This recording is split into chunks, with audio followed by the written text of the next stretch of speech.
All right, so we're looking at polar functions for the first time today in the context of calculus, so this is good.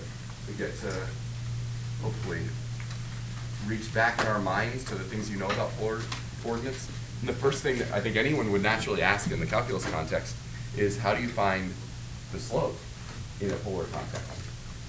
Or how do you find dy dx of a polar curve? So first recall, and there's not much recalling to do because you were just doing it last night, that for a parametric curve, it's dy dt over dx dt.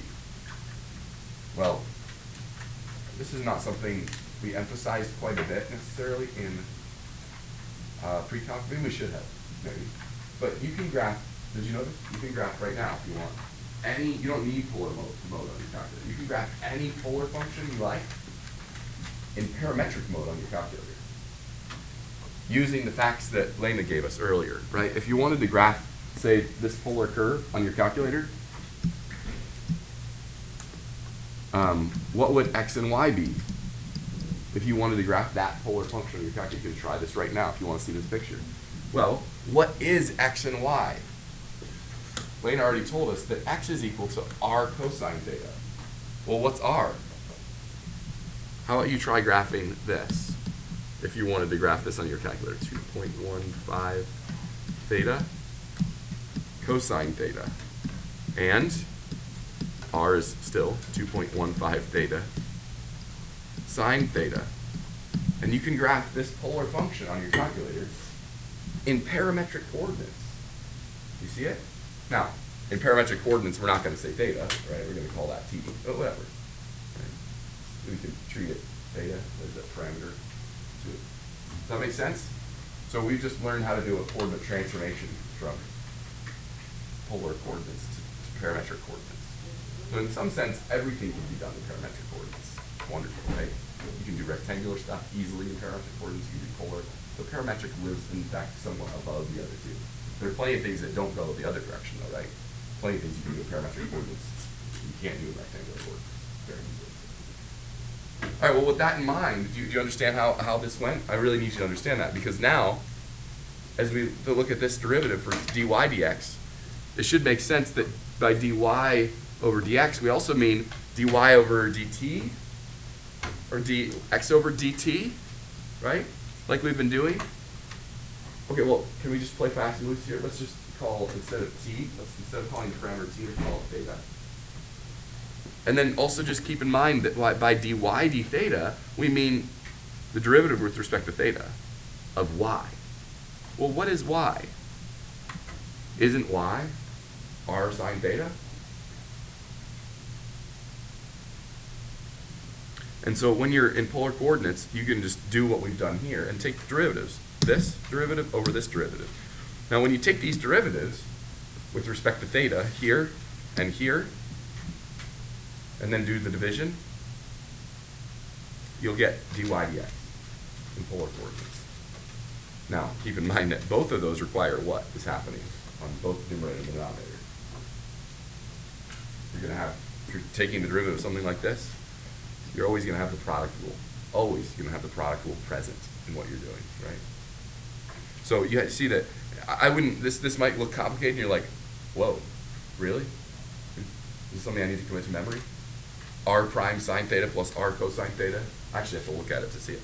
R prime cosine theta minus r sine theta. I need to commit that. Well, not really. Here's the thing I would commit to memory. I would just commit this to memory and understand that y is r sine theta and that x is r cosine theta. And if you know that, together with the things we already know from before, then just do that every time.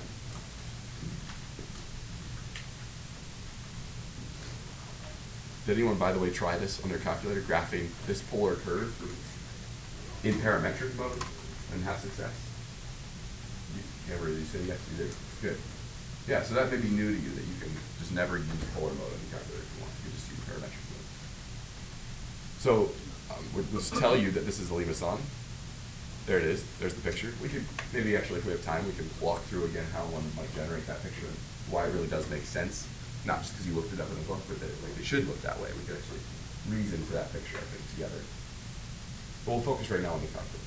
So go ahead and practice this It's a little bit of a labor-intensive process to find the derivative here, more than it has been in other coordinate systems.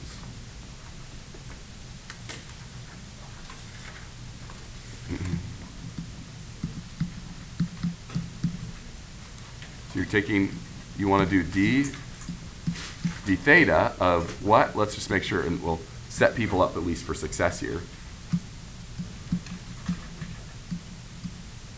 Of y, right?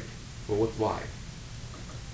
R sine theta, right? So this thing times sine theta is what we're taking the derivative of on top. So you're going to be taking the derivative, please, of this expression on top and a very similar expression on the bottom. R cosine theta. And this is why this is messy, right? There's still lots of work to be done here. You need to use, now, you have a lot of free choices here. Would you like to multiply this out first and then take the derivative? Sure, whatever. Do whatever is mathematically correct. We're fine with that. If you want to use the product rule immediately, that's fine too. But you're going to need a product rule or possibly a chain or something along the way. It's not going to be, it's a little bit messy.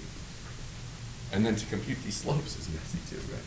None of this is like super fun.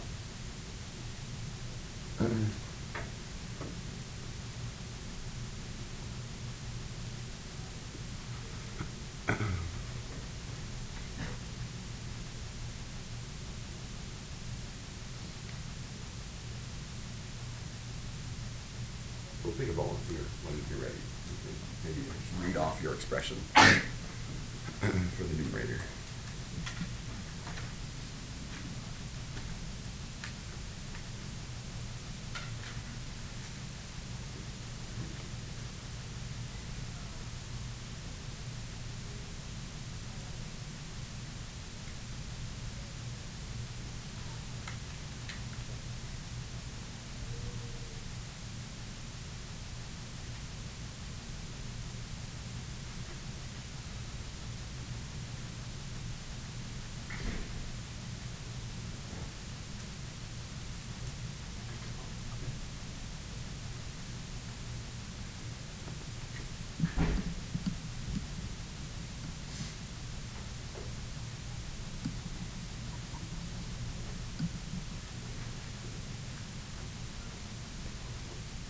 All right, who will take the numerator? Can you read it off for me? Doesn't have to be simplified or perfect, anything like that.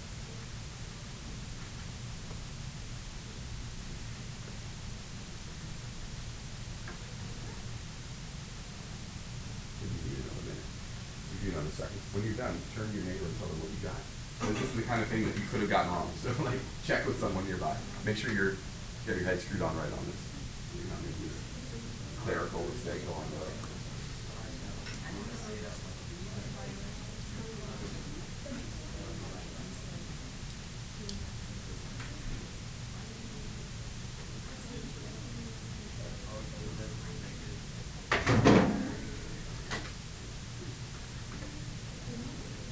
Yeah, check their signs. I like that. It's very easy to have a negative when you should have a positive, or vice versa.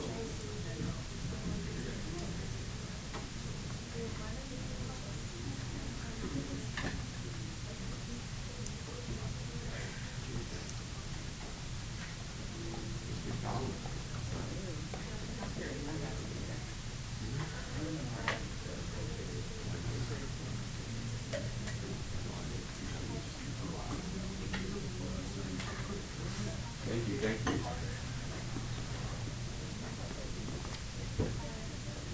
All right. Now someone's feeling confident about it. We'll call on my favorite student.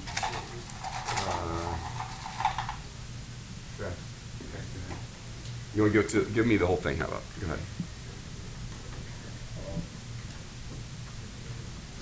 So I expanded it. You expanded it first? Fine. Go ahead. So you get. So 2 sine theta minus 3 sine squared theta. The derivative. Okay. We can do that. We'll do it in 2 steps. Do whatever Seth says. Okay. 2 sine theta minus 3 sine squared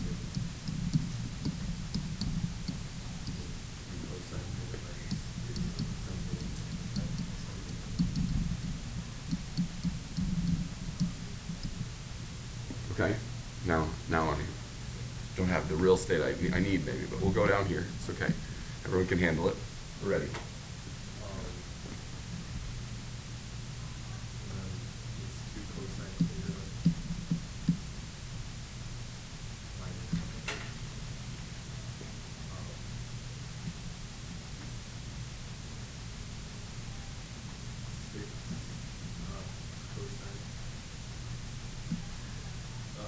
minus 6 cosine theta sine theta Okay, good use of the chain rule. over negative 2 sine theta.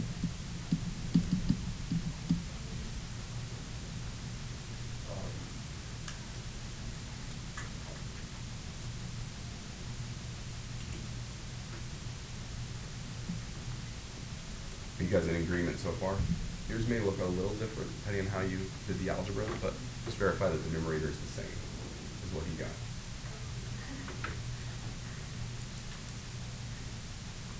Got a little product rule action going on now.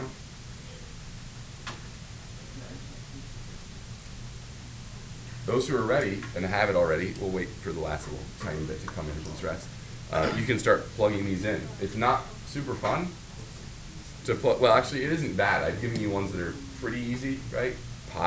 Plugging pi into this expression is not actually that terrible. Yeah. Plus 3 sine squared theta plus 3 cosine squared theta.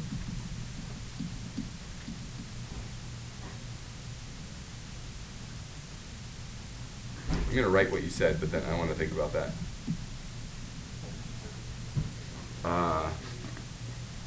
Are those both pluses? Let's see, here you took the derivative of cosine, I guess. You got negative sine, so I think I agree with that one. But then here, you took the derivative of sine. I think that's still a minus. Yeah? Does that look better now? Everyone's in agreement. Okay. So, and there are actually other ways you could clean up that expression if you want. You could do a little bit of stuff on it, maybe a little bit. It's really not worth it. In the end, these expressions are just always terrible. That's just how it is, okay? So that's great. We'll leave it that way, okay? If you want to do something else, that's fine. But it really, honestly, there's not like a ton we can do. They're just a little bit messy. When you plug pi in, what'd you get? It's actually not bad, right? Because what is the cosine of pi?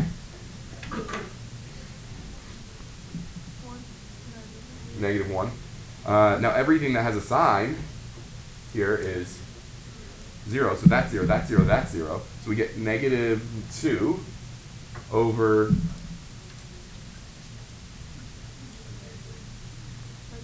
-3. So what does that come out to be? What did we say? -2 over -3? So that comes out to positive 2/3. Is it believable? Now, it's not obvious. Do you know where are we on the curve up in the picture when we're at 2 comma pi? You see it on there somewhere? Could you point to it if I asked you to?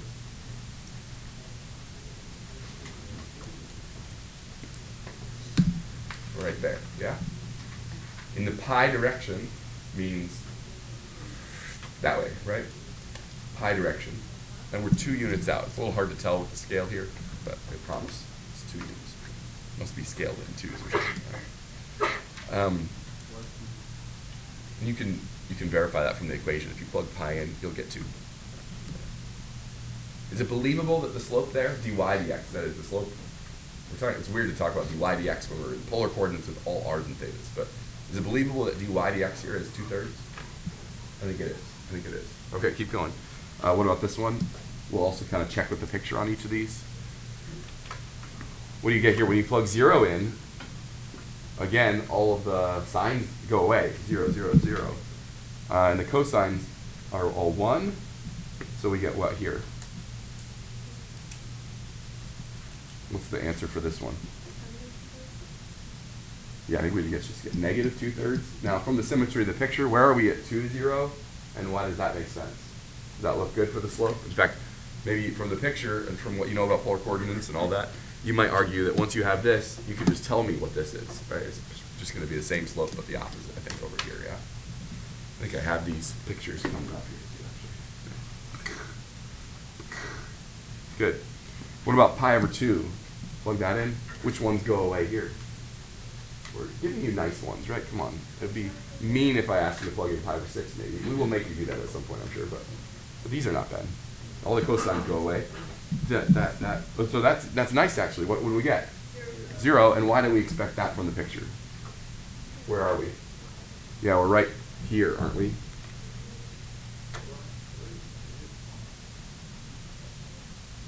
Is that okay?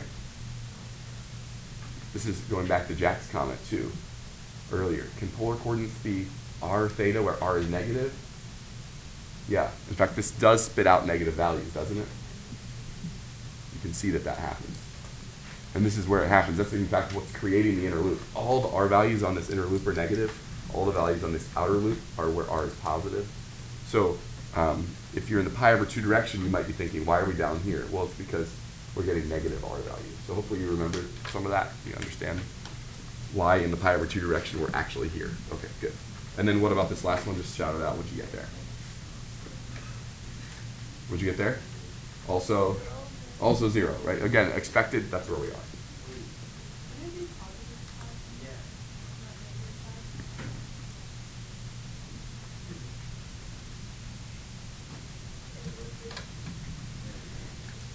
Good call. Okay. We should also remind you that your calculator, if you're in polar mode, now, I just directed you a minute ago to go to parametric mode. And actually, in parametric mode, you can calculate dy dx, as you know, really easily. But if you're in polar mode, if you go into polar mode, and you graph the function we were just graphing in polar mode, R1, what would like this equation in, then as you trace your graph, you can get all sorts of information, x and y and theta values. And you can also change on your format menu, whether you're in polar grid coordinates or rectangular grid coordinates. And then as you're tracing, you'll, instead of getting x and y, you'll get r and theta. You change your polar grid coordinates. You have to find that on the format menu, though. The same place where you turn off the axes or turn on a grid or all sorts of things. And on the calculate menu, you can calculate dy dx. And you'll see, for example, if you plug in pi, that you'll get 2/3, like we said. So if you're in the context, sometimes, as usual, sometimes we're in the context where you don't have calculators, and so we need to reason the way we did in the last slide. But also we need to be aware of the kinds of features your calculator has for helping you with polar stuff. Comments? Questions so far?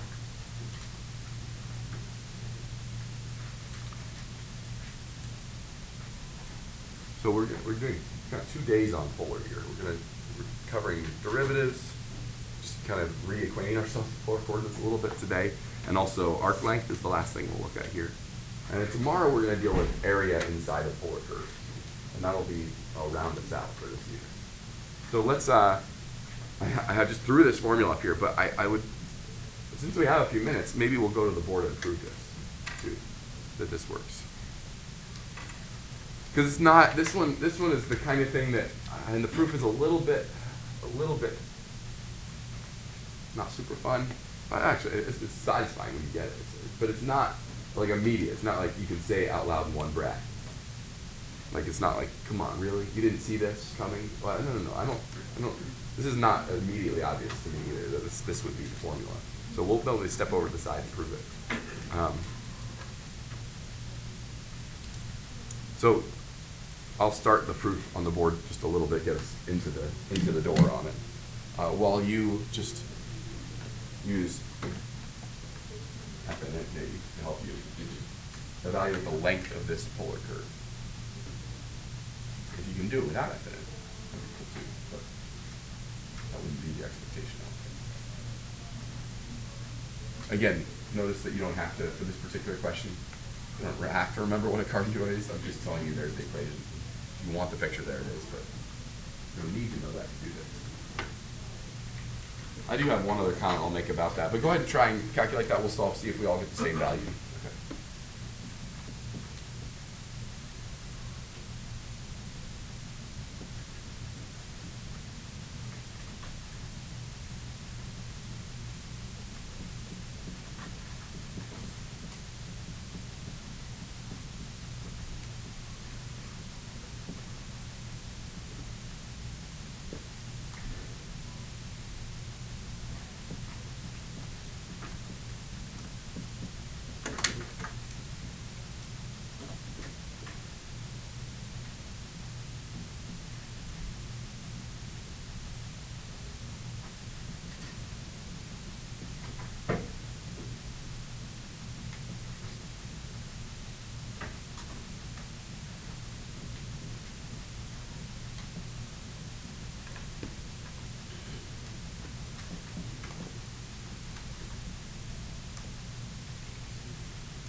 those who are interested, maybe I'll finish off the proof in like a couple minutes, but you can see I just wanted to get you started on the proof.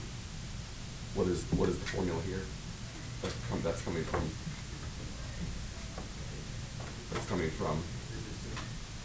what? Yeah, distance or arc length formula from when we were in parametric coordinates, right? Wonderful. All right, well now, of course, we're doing the same kind of trick we did earlier in class today. If we're in polar coordinates, this is not like immediately usable is the problem, right? So you see what the issue is. So do this. This is literally what we mean by dy d theta, we mean this. And by dx d theta, this. We're doing that same trick we did earlier. And now each of these is going to require you doing the product rule. And then squaring it. So there's a little work to do, right? Okay. But in the end, let's see if you can't get this. Maybe we'll have someone try this who's willing, and we'll have them come up and do it, or put it on the document camera or something. Yeah. You know what? Oh, that's a good call. What are alpha and beta is? I guess if we're in angled land, we might use Greek letters. Anyone have an answer for that? What are you using for your limits of integration? That's an important question here. I guess I need to know what, if you were graphing this, say, in your calculator, what would it take if you wanted to, in polar mode, you have control over not just x and y, but also like theta min and theta max. What theta min and theta max would you put in on your window screen if you were to graph this in order to get that picture? You know, it's not a huge surprise in this one, 0 to 2 pi. But it's actually an important question. We'll just run with this, for those who are waiting for the answer to that question. We'll run with this now. That's good. Should be well equipped to do that problem. But that is actually not always a trivial question. So maybe I'm trying to think we'll encounter some, like, sometimes we'll ask, like on the last example, what's the length of the inner loop? Well, that's actually a really interesting question. Not because of this part at all. That's all easy to do. But because of, well, what do we integrate from? What to what? To get that inner loop. So you need to know what those two values are. And on the last example, they're actually not real nice. You need to find when r comes back to home to 0 on that last example. Figure out when you're creating that inner loop. So that could actually be a messy problem. The other time that it's messy is, I don't know if you remember this. It's gonna blow your mind here, but do you remember rose curves? All the petals.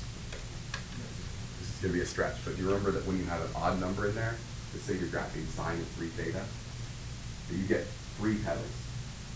But if you're doing sine of 4 theta, you get 8 petals. Do you remember this? Okay. So it turns out that if you're trying to find the length of a rose curve, sine 4 theta, say, and there are 8 petals, you integrate from 0 to 2 pi.